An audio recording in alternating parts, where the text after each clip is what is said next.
पहले पवन सिंह, फिर उनकी मां, क्या अब ज्योति सिंह की है बारी? आइए जानते हैं इस खबर में कि पवन सिंह के खिलाफ काराकाट से उनकी मां उम्मीदवार क्यों हुई।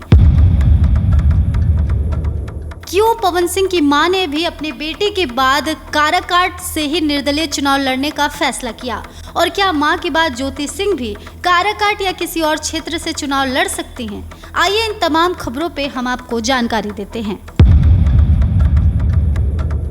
सबसे पहले बात करें पवन सिंह की, तो पवन सिंह ने काराकाट से निर्दलीय उम्मीदवार के तौर पर पर्चा दाखिल कर चुनाव लड़ने का फैसला किया है। अब उसके बाद पवन सिंह की मां ने भी निर्दलीय चुनाव लड़ने का फैसला किया है। अब अटकलें ये हैं कि क्या ज्योति सिंह और पवन सिंह के तमाम फैमिली मेंबर्स भी चुनाव में आने वाले हैं?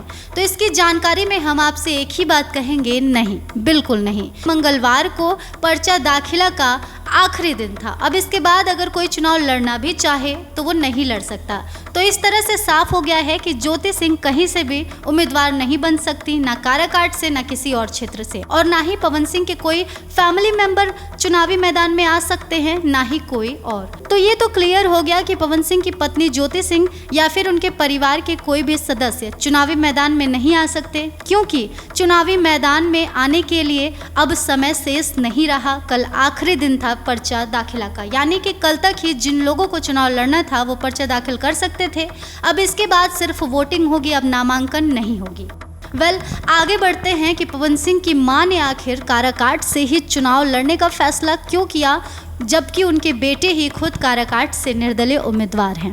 बिहार के हॉट काराकाट लोकसभा सीट से अंतिम दिन मंगलवार को 8 प्रत्याशियों ने नामांकन पर्चा दाखिल किया। सबसे चौंकाने वाली बात है कि काराकाट लोकसभा सीट से निर्दलीय उम्मीदवार और भोजपुरी एक्टर पवन सिंह की मां प्रतिमा देवी ने नामांकन दाखिल किया था।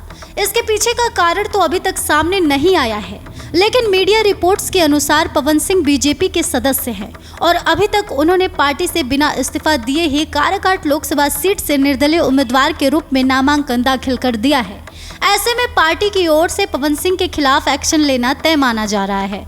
कहा तो यहाँ तक जा रहा है कि पवन सिंह अपना नामांकन वापस भी ले सकते हैं।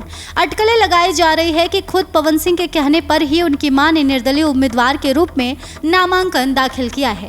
हालांकि अभी तक इस संबंध में भोजपुरी एक्टर की ओर से कोई आधिकारिक बयान सामने नहीं आया है।